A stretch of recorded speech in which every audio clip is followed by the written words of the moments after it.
Chers jeunes, je disais donc que Biya, lors de la CAN, là, il est parti.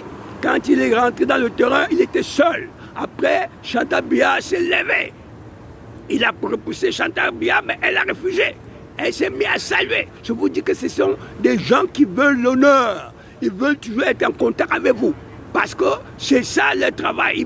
Ils veulent assister leur peuple. Vous comprenez? Hein? Vous avez vu ça?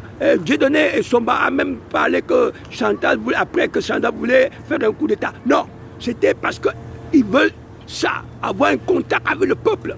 Alors comment, après 70 ans d'absence, ils arrivent à l'aéroport, ils ne se font pas voir, s'arrêter même auprès de toutes ces dames et les jeunes qui étaient là pour les saluer.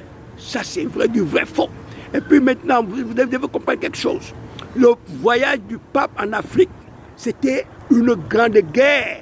C'est là où est venu et commencer même tous ces troubles que vous allez avoir. Vous comprenez?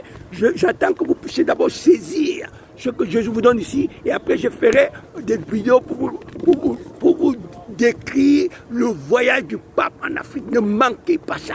Ne manquez pas ces vidéos-là. Alors, c'est depuis ce voyage-là que des gens, des vieux ont commencé à tomber. Bien même il est rentré maintenant, il est devenu très sévère.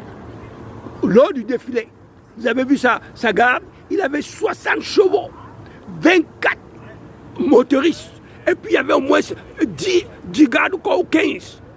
Vous avez vu, essayez de voir, vous avez ça en chiffre. C'était, ça veut dire, il savait qu'on va le tuer, il savait. Et c'est pour ça qu'il a pris les gardes comme ça. Et vous allez même voir, avant chaque défilé, il va se rendre à l'hôpital. Il a refusé. Parce qu'il savait qu'on va le tuer. Vous comprenez?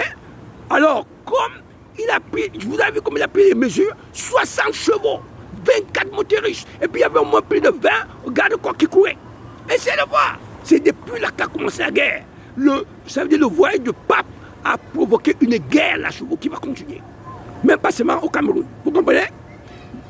Je voudrais que vous saisissiez d'abord l'importance là actuellement. Que la guerre arrive chez vous là. Vous jeunes, faites tout pour récupérer votre bien. Faites tout pour récupérer votre bien. Il est à vous. Vous ne volez pas. Vous récupérez. Et gardez. Ne dépensez pas. Restez au Cameroun. Allez loin des zones chaudes.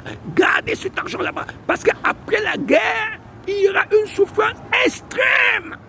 Si vous laissez les étrangers aller avec cet argent, vous allez souffrir, vous allez manger, ça veut dire comme les gens sont habitués à manger les humains, vous allez manger les uns les autres. Je vous dis,